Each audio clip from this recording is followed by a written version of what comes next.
ব্যাখ্যা করার মতো আসলে কোনো আমার কাছে ইয়ে নাই, কারণ ছোটোবেলা থেকে একসঙ্গে মানুষ একসঙ্গে রাজনীতির কত পথ পরিবর্তন, কত জীবনের স্মৃতি আছে, সেখানে হয়তো মারা যেতে পারতাম। সেই দিনগুলো পার করে আসলাম।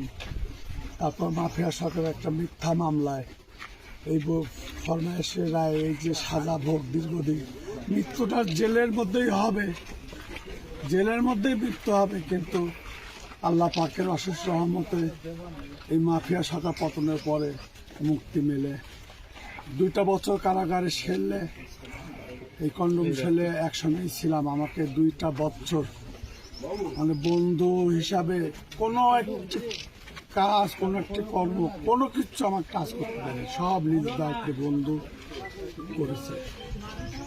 বের হয়ে আসলো, কিন্তু আমি বলছিলাম আমি বের হয়ে আসি, দেখে শুনে থাক, আমি আসি তোর নিয়ে চিন্তা করা। কিন্তু কষ্টের বিষয় হচ্ছে যে বের হয়ে আসলাম, যেদিন আসলাম ফিরে পেলাম না, সেদিনই। এর থেকে আর কষ্টের কিছু হতে পারে না। সহযোদ্ধা একটা হারালাম, অনেক অনেক কষ্টের। বাল্য বন্ধু হারালাম, অনেক কষ্টের, এটা বুঝাইতে পারবো না।